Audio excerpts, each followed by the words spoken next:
సామాజిక లౌకిక ప్రజాస్వామ్య గణతంత్ర రాజ్యాంగాన్ని ఏర్పాటు చేయాలని మరియు ఈ దేశ పౌరులందరికీ సమన్యాయము, ఆలోచన, వ్యక్తీకరణ, నమ్మకం, విశ్వాసం మరియు ఆరాధనలో స్వేచ్ఛ, అవకాశాలలో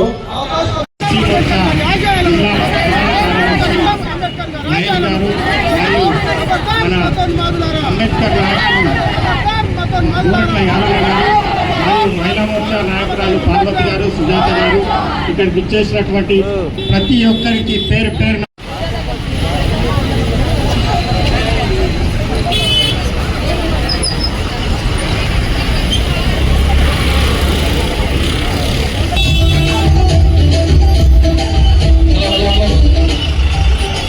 వేదిక వద్దకి వస్తున్నటువంటి హైదరాబాద్ స్థానిక కార్పొరేటర్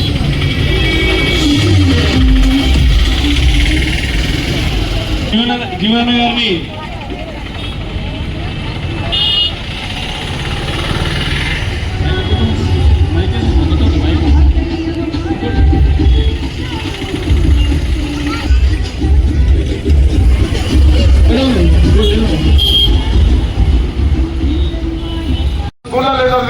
అనగారిన కులాలకు 2 క్లాసుల విధానం ఉంటుందని చెప్పి ఆయన ఈ సమాజ శ్రేయస్సు కోసం పాటుపడినటువంటి వ్యక్తి.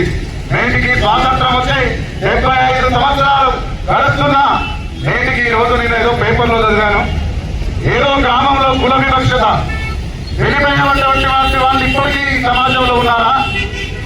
అంతరిక్షం దాకా యానం చేసి తిరిగి క్షేమంగా భూమి చేరుకుంటున్నటువంటి ఈ తరుణంలో, సైన్స్ అభివృద్ధి చెందిన తరుణంలో ఇంకా కులాలు పట్టుకొని వేలాడుతున్నటువంటి సమాజాన్ని నేటి యువత, నేటి ఉన్నటువంటి అందరూ కూడా సమాజం బాగుపడాలి, ఈ కుల వివక్షత నశించాలి. కులం ద్వారా ఏది సాధించలేం, మతం ద్వారా ఏది సాధించలేం, సోదరభావం ఉంటారని చెప్పేసి ఆయన చూసినటువంటి తెగువను మనందరం కూడా కొనసాగించాల్సిన ఆవశ్యకత ఉంది. ఇప్పుడే మన కార్పొరేటర్ నవజీవన్ రెడ్డి గారు భారత రాజ్యాంగం యొక్క పట్టికను చదివిపోయాడు.